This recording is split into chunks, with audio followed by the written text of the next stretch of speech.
Everyone and welcome back to my YouTube channel जिसका नाम है BL एक अजीब दास्तान। एंड आई होप आपने जो मैंने फ़र्स्ट एपिसोड अपनी एक न्यू सीरीज़ का एक्सप्लेन किया था आपको वो पसंद आया हो। और आज से मैं एक और न्यू BL सीरीज़ का एक्सप्लेन करने वाला हूँ जिसका नाम है revamp the undead story. And trust me दोस्तों, ये बहुत ही अमेजिंग सीरीज़ लग रही है। स्पेशली फ़र्स्ट एपिसोड देखने के बाद तो मुझे पसंद आई है एंड आई होप आप लोगों को भी उतनी ही पसंद आएगी जितनी मुझे पसंद आई है। एंड तो चलिए बिना किसी देरी के शुरुआत करते हैं अपने इस सीरीज़ के फर्स्ट एपिसोड की, जो कि बहुत अमेजिंग है। इसमें आपको fantasy and drama, comedy and each and everything you will have in this series and you are going to love it. तो चलिए बिना किसी देरी के शुरुआत करते हैं अपने फर्स्ट एपिसोड की। तो जो एपिसोड की शुरुआत होती है वो होती है हमारे फर्स्ट मेन कैरेक्टर को दिखाते हुए जिसका नाम है फ़ोन। एंड इस वक्त जो फ़ोन है ना वो अपना मतलब सो रहा है एंड सोते सोते वो एक ख्वाब देखता है। एंड उस ख्वाब में उसको एक बंदा दिखाई देता है जिसके साथ वो थोड़ा सा इंटीमेट और किसिंग वगैरह जो सीन थे वो चल रहे थे।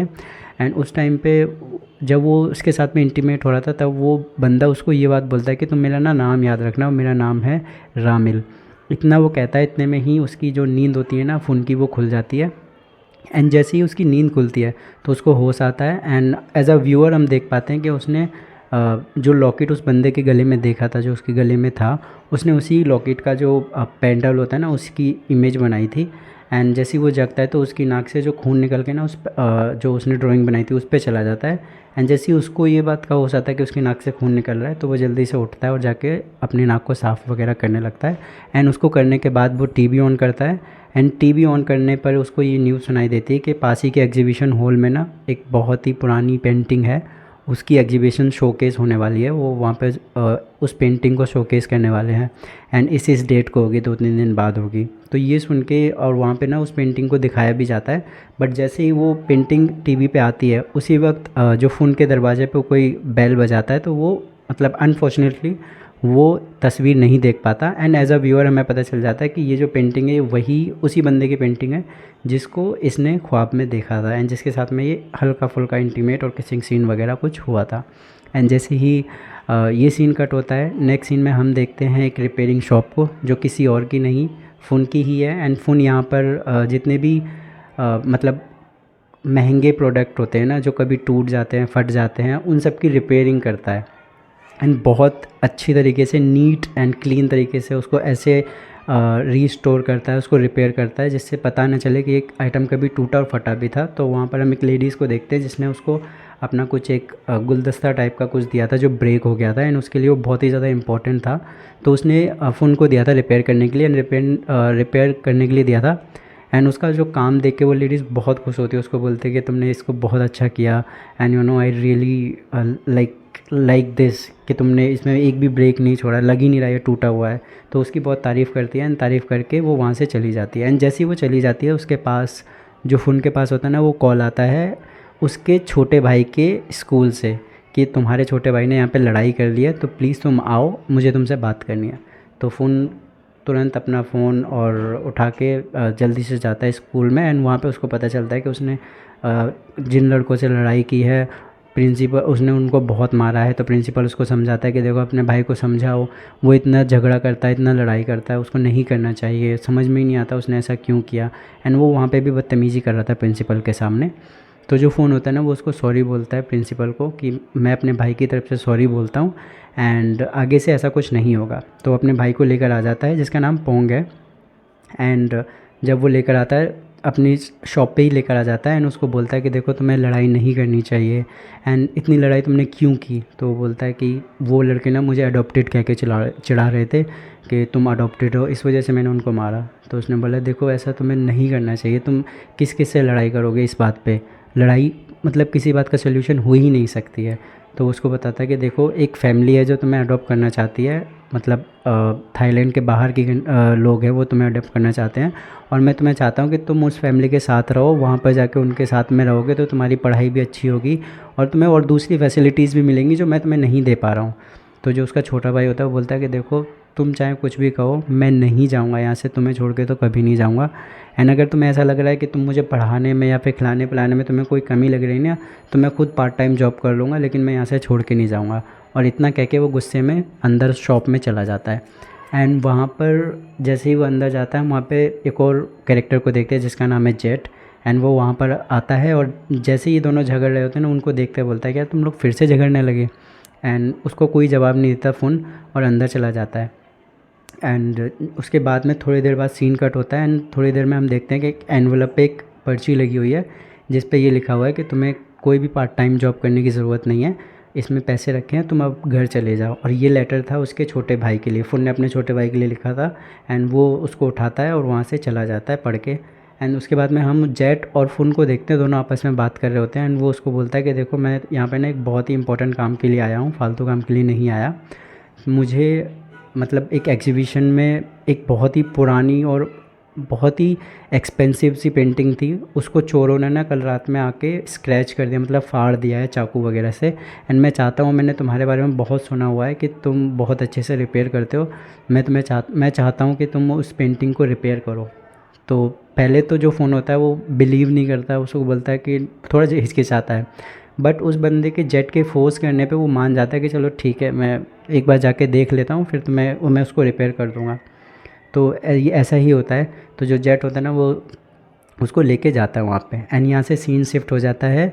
यहाँ पर हम देखते हैं एक लेडीज़ को जो एक बंदे को कन्विंस कर रही थी, और उसका नाम है मेथस।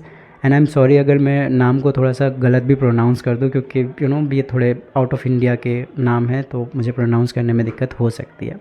तो वो मेथस को कन्विंस कर रही थी कि आई एम सो सॉरी, हमारी एग्जीबिशन वालों की तरफ से आपकी जो इतनी महंगी पेंटिंग थी ये ख़राब हो गई है, हम इसकी फुल रिस्पॉन्सिबिलिटी लेते हैं, इसका जो भी कंपनसेशंस होगा वो हम इंश्योरेंस कंपनी से बात करके आपको दिलवा देंगे, ये ब्ला ब्ला।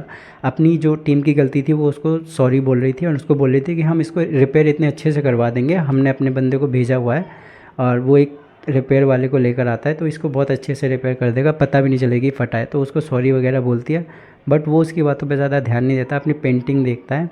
एंड उसके बाद में उसको छोड़ देता है और जाके अपने रूम में मतलब उस वेटिंग एरिया में उधर पे चला जाता है, जिसकी वो पेंटिंग थी, जिसने इसी ने मेथस ने ही दी थी शोकेस करने के लिए इस पेंटिंग को।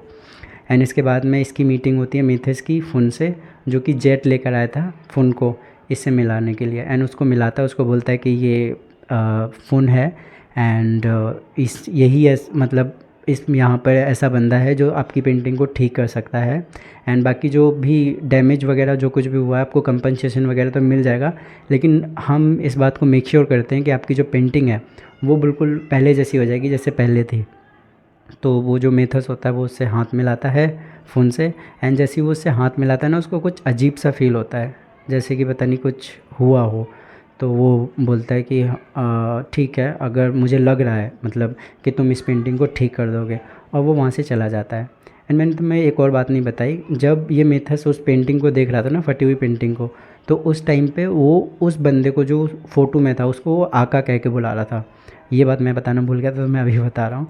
एंड वो उसके बाद मिलाने के बाद ये जो मेथस होता है वहाँ से चला जाता है। एंड देन जो फ़ोन होता है वो आता है उस पेंटिंग के पास।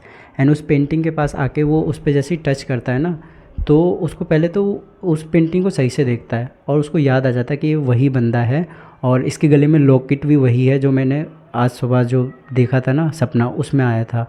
एंड ये देखने के बाद वो उस पेंटिंग को टच करता है। वो उस पेंटिंग को टच करता है ना, वो अचानक से उस पेंटिंग के अंदर चला जाता है। एंड जैसे ही वो अंदर जाता है तो वो देखता है कि ये सेम बंदा जंजीर वगैरह से बंधा हुआ है लेकिन अभी बेहोश है। एंड जैसे ही वो उसको ध्यान से देखता है तो उसको याद आ जाता है कि अच्छा ये तो वही बंदा है। तो वो उसके पास जाता है और पास जाके उसको टच करने की कोशिश करता है। एंड उसको तभी अपने सपने में याद आ जाता है कि इस बंदे ने ना इसके सपने में आज सुबह ये बात बोली थी कि तुम मेरा ना नाम याद रखना, और मेरा नाम है रामिल। एंड जैसे ही वो उसको हल्का हल्का टच करता है ना, तो उसके मुंह से अचानक से उसका नाम याद आ जाता है और उसके मुंह से निकल जाता है रामिन। एंड जैसे ही उसके मुंह से ये निकलता है तो उसको होश आ जाता है। एंड जैसे ही उसको होश आता है तो वो उससे पूछता है कि तुम यहाँ पे मतलब तुम्हें कैसे पता है कि मेरा नाम रामिल है। तो वो बोलता है कि मुझे नहीं पता, लेकिन तुम बताओ कि तुम कौन हो, यहाँ पे क्या कर रहे हो, तुम इस पेंटिंग के अंदर कैसे आए। तो वो कुछ भी जवाब नहीं देता है। एंड उसका ये क्वेश्चन सुनने के बाद वो जो बंदा होता है ना जिसका नाम रामिल है, वो उसको बोलता है कि मैं एक वेम्पायर हूँ। एंड ये बात सुनते ही थोड़ा सा एक ब्लास्ट सा होता है। एंड उसके बाद हम ये देखते हैं दोनों के दोनों बंदे ना पेंटिंग के बाहर हैं और ये जो रामिल है वो इसके बगल में पड़ा हुआ है। एंड जैसे ही वो उसको देखता है वो बिल्कुल होश खो बैठता है एंड उसको देखता है कि उसके पैरों वगैरह में ना रामिल के पैरों में दर्द हो रहा है। एंड उस वक्त वहाँ पर एग्जीबिशन हॉल में कोई नहीं था। तो ये बंदा क्या करता है, इसको अपने साथ गाड़ी में बिठाकर अपनी दुकान पर लेकर आ जाता है। एंड जैसे ही ये लोग दुकान पे पहुंचते हैं, यहाँ पर सबसे पहले जो इस और ये बंदा बेहोश था क्योंकि इसके पैरों में बहुत ज़्यादा दर्द हो रहा था, तो ये मतलब काइंड ऑफ बेहोश था। एंड इसके पास में कॉल आता है जेट का एंड वो बोलता है कि तुमने अपना काम पूरा कर दिया, जो तुम्हें पेंटिंग दी थी वो तुमने पेंटिंग सही कर दी। तो बोलता है कि नहीं, अभी मैंने पेंटिंग सही नहीं की है एंड मुझे लगता है कि पेंटिंग को सही करने में भी थोड़ा और टाइम लगेगा। तो जो जेट होता है वो बोलता है कि क्यों इतना टाइम क्यों लगेगा, सब कुछ ठीक है, वहाँ पे कुछ हुआ था क्या। तो वो उसको कुछ नहीं बताता कि ऐसा ऐसा हुआ है। तो वो बोलता है कि नहीं कुछ नहीं हुआ, मतलब मुझे थोड़ा टाइम लगेगा, अगर इसको अच्छे से करना है तो इसमें टाइम लगेगा एंड आपको मुझे कम से कम 4 से 5 दिन देने पड़ेंगे। एंड ये सीन शिफ्ट होता है जेट को दिखाते हुए जो कि एक चर्च में बैठा हुआ है एंड वो किसी बंदे को देख रहा था बड़ी देर से। एंड इतने में ही वहाँ की जो वो होती है नन, वो आती है और वो बोलते हैं कि देखो बहुत लेट हो चुका है और अब मुझे अभी चर्च बंद करना है तो आप जा सकते हैं। And suddenly as a audience हम नोटिस करते हैं कि जिस बंदे को वो देख रहा था ना, अब वो वहाँ पर नहीं है। तो मुझे ऐसा लगता है कि शायद ये कोई आत्मा वात्मा है, तो ये इसको यहाँ पर देख पा रहा था बट कोई और नहीं देख पा रहा था।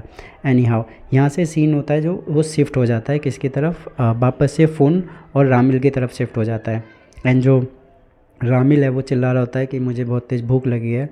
एंड वो जो हमारा फ़ोन होता है वो ऐसा ही करता है, वो कुछ खाना मतलब बना के लेकर आ जाता है एंड वो खाना तैयार करता है। तब तक उसको खाने की जो खुशबू होती है वो सुन के उसको होश आ जाता है एंड वो जल्दी से जाता है एंड वहाँ पे जाके खाने पे बैठ जाता है। एंड जो फ़ोन होता है ना वो उसको बड़े गौर से देखता है और उसको बोलता है कि यार तुमने मुझे अभी तक बताया नहीं, तुम हो कौन।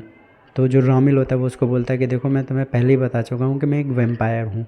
तो बोलते हैं कि वेम्पायर, ऐसा कुछ नहीं होता, वेम्पायर्स वगैरह तो अब होते ही नहीं है, तुम हो कौन, सच सच बताओ मुझे।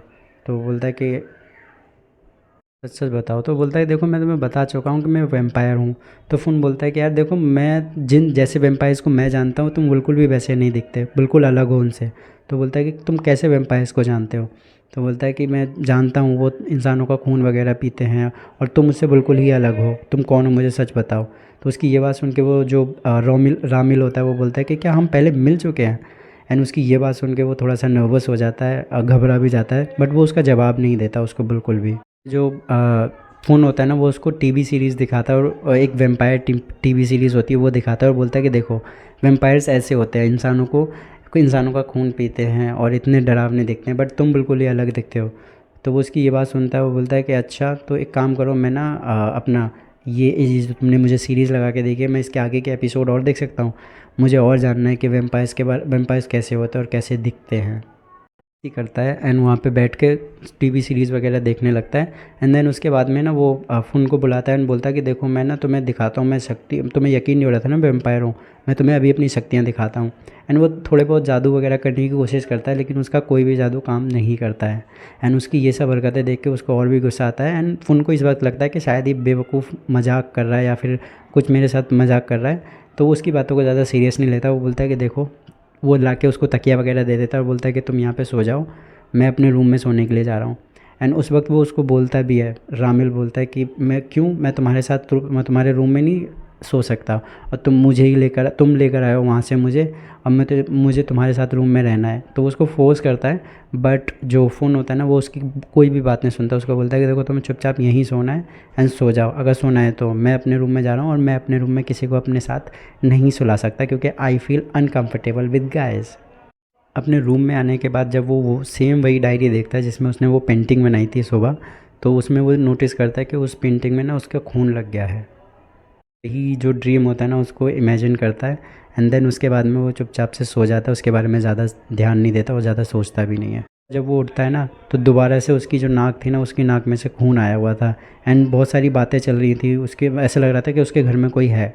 एंड जैसे ही वो बाहर जाके देखता है तब उसको पता चलता है कि वो जो हमने वो कैरेक्टर देखा था जिसने एग्जीबिशन में ये पुरानी पेंटिंग दी थी और जो उस पेंटिंग को देख कर मास्टर कह रहा था, आका कह रहा था, वो वहीं होता है। एंड वो जैसे ही उसके पास में देखता है कि अच्छा ये बंदा वो मेथेस है, वो आता है एंड जैसे ही वो उसको फ़ोन को देखता है तो वो उसको थैंक यू बोलता है। और किस लिए थैंक यू बोलता है कि मेरे आका को यहाँ पर लाकर ध्यान रखने के लिए फ़ोन का थैंक यू बोलता है। एंड ये सुन के तो जो फ़ोन होता है ना वो और भी घबरा जाता है कि ये इस बंदे को आका क्यों कह रहा है, ऐसा क्या हो गया ये जो इसको आका कह रहा है और मेरा धन्यवाद कर रहा है इसका ध्यान रखने के लिए। लोग वहाँ पे थोड़ी देर और बातें करते हैं एंड बातें करने के बाद जो मेथस होता है ना वो उसको एज अ थैंक यू बोलने के लिए अपने उनके घर पे लेके जाता है। एंड जैसे ही वो उन लोगों के घर पे जाता है वहाँ पे वो देखता है कि उनका जो घर है वो बहुत ज़्यादा बड़ा है। एंड वो बताता है कि ये जो एरिया है ना ये पूरा सिर्फ गेस्ट्स वगैरह के लिए, यहाँ के जो भी गेस्ट वगैरह आते हैं and you are one of them. तो वो जाता है एंड उसके बाद में वो जो मेथस होता है ना वो बता देता है कि देखो हम दोनों ही वेम्पायर्स हैं और ये जो रामिल है ये हमारे आका हैं एंड तुमने हमारे आका की जान बचाई इसके लिए थैंक यू सो मच। और हम वेम्पायर्स हैं एंड बहुत सालों से हम इंसानों के बीच में रह रहे हैं and but as of now जो हमारे आका हैं उन्होंने क्या किया है कि उनकी शक्तियाँ ना सारी खो गई हैं एंड उनकी जो शक्तियाँ हैं ना वो वापस सिर्फ तुम ही दिला सकते हो। तो बोलता है कि देखो ये सब तो मतलब ठीक है लेकिन तुम मुझे ये बताओ कि तुम मुझे यहाँ पे लेकर क्यों आए हो और मतलब मैं कैसे उसकी शक्तियों को मतलब वापस उजागर कर सकता हूँ। तो उसकी ये बात सुन के जो मेथस होता है वो बोलता है कि देखो तुम्हारा और हमारे जो आका है उनके बीच में एक बहुत ही अजीब बॉन्ड है, हमें भी नहीं पता कि वो क्या है। तो अब उसी उनकी शक्तियाँ वापस लाने के लिए हमें तुम्हारे खून की ज़रूरत होगी। एंड उसकी ये बात सुन के तो बिल्कुल बौखला जाता है, बोलता है कि देखो मैंने तुम्हारी इतनी मदद की, तुम्हारे आका का इतना ध्यान रखा, उसके बदले में तुम मेरा खून लोगे ये वो। तो वो उसको समझाता है बट वो सुनता नहीं है। और उसकी ये बात सुनने के बाद ना कि इन लोगों को मेरे ब्लड की नीड है तो वो भागने की कोशिश करता है। बट जो मेथस होता है वो अपनी शक्तियों का इस्तेमाल करता है एंड उसको रोक लेता है एंड फोर्सफुली होकर जो हमारा खून था उसको वहाँ पर ब्लड देना पड़ता है। एंड जो मेथस होता है उसको बोलता है कि देखो हम ज़्यादा खून नहीं लेंगे, सिर्फ हमें आधा कप के आसपास ही खून की ज़रूरत पड़ेगी। तो प्लीज़ मैं तुमसे रिक्वेस्ट करता हूँ कि हमें ज़्यादा फोर्स मत करो और हमें प्यार से जो ब्लड चाहिए जितना चाहिए उतना दे दो। एंड वो उसको अपना ब्लड दे देता है। एंड उसके बाद में वो बोलता है कि यार तुम्हें तुम्हारे आका को शक्तियाँ चाहिए ही क्यों, और मतलब अभी भी तो वो जी रहा है। तो वो उसको बोलता है कि देखो यहाँ पे कुछ लोग ऐसे हैं जो लोग अपने आप को हंटर्स बोलते हैं एंड वो लोग हम लोगों का शिकार करते हैं। तो हमें अपनी रक्षा करने के लिए हमें शक्ति चाहिए और हमारी जो पूरी कम्युनिटी है उन सबको एक ही बंदा बचा सकता है और वो है रामिल। और रामिल के पास उसकी शक्तियाँ होना बहुत ज़रूरी है जो कि तुम्हारे ब्लड से ही हमें मिलेंगी। एंड उसकी ये बात सुन के वो और भी घबरा जाता है कि पता नहीं ये सब चल क्या रहा है आखिरकार। ले लेता है एंड वहाँ से जाने लगता है। एंड उसकी जाते जाते ना वो उसको मुड़ के बोलता है कि देखो मैं तुम्हें जो ये बात बता रहा हूँ ना इसको पूरे ध्यान से सुनना। अंदर रूम में जाने के बाद ना तुम्हें चाहे कुछ भी हो जाए तुम्हें अंदर रूम में नहीं आना है, चाहे कुछ भी हो कैसी भी आवाज़ आए लेकिन तुम्हें अंदर नहीं आना है। तो वो उसके बाद में उसकी बात को सुनता है, वहाँ पे बैठा रहता है। एंड जो मीथस होता है वो वहाँ से चला जाता है एंड वहाँ पे जाने के बाद वो अंदर अपना जो भी रिचुअल वगैरह होता है ना वो सब करता है। एंड वहाँ पे जो रामिल होता है वो दो बंदों के बारे में पूछता है कि वो लोग कहाँ हैं। तो वो बोलता है कि मैंने उनको इन्फॉर्म कर दिया है एंड वो जल्दी यहाँ पर वापस आ जाएंगे।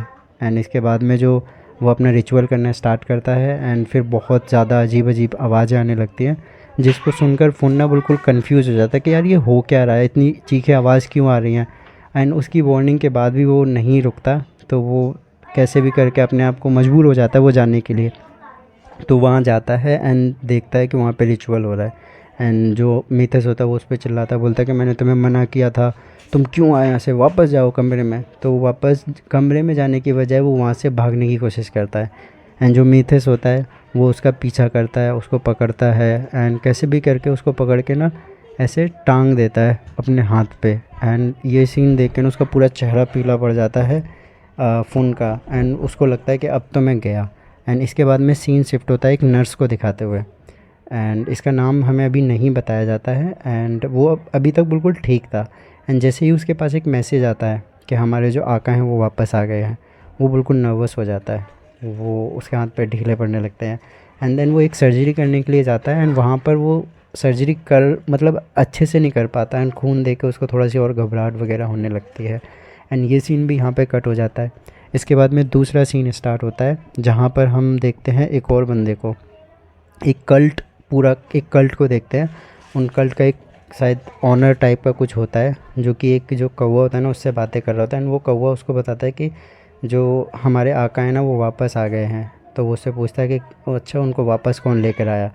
तो वो उसको बताता है कि एक इंसान है, वो उसको वापस लेकर आया है। एंड ये सुन के वो खुश हो जाता है एंड वो बोलता है कि चलो अब देखते हैं कि ऐसा कौन है जिसने इस हमारे आका को छुटाया, अब और भी मज़ा आएगा। एंड उसके साथ में वो वहाँ से चला जाता है और हम पूरे कल्ट को देखते हैं कि इनका एक पूरा का पूरा कल्ट है जिन्होंने काले कलर के कपड़े पहने हुए हैं। एंड इसके बाद में सीन उधर पे शिफ्ट हो जाता है जहाँ पर जो फ़ोन को है ना, इसने मेथेज ने पूरा ऐसे टांग के रखा हुआ है। एंड इतने में ही जो रामिल होता है ना, वो आ जाता है एंड उसको देख के ही यहाँ पे ही जो हमारा एपिसोड 1 होता है ना, वो ख़त्म हो जाता है। एंड यहाँ पे जो कहानियाँ और भी ज़्यादा इंटरेस्टिंग हो जाएगी एंड आपको एपिसोड 2 में भी बहुत मज़ा आएगा एंड बहुत ही अमेजिंग होने वाला है। बट उसके लिए आपको थोड़ा नेक्स्ट वीक का वेट करना पड़ेगा, क्योंकि ये जो एपिसोड्स होते हैं ना, हर वीक आते हैं, तो आपको थोड़ा सा वेट करना पड़ेगा। एंड आई होप आप लोगों को मेरी ये जो एक्सप्लेनेशन है वो पसंद आई होगी। अगर पसंद आई है तो मुझे कमेंट करके ज़रूर बताएं आप मेरी वीडियो कहाँ से देख रहे हैं एंड आपको मेरी एक्सप्लेनेशन पसंद आई है तो कितनी पसंद आई है, आपका नाम क्या है, एवरीथिंग। आप प्लीज़ मुझे कमेंट करके मेरी वीडियो को लाइक कीजिए, सब्सक्राइब कीजिए। एंड अगर आपको कुछ भी इम्प्रूव लगता है कि कुछ भी कमी रही है तो प्लीज़ मुझे ज़रूर बताइएगा कमेंट में and I will definitely try to implicate. Thank you so much for watching. Bye bye.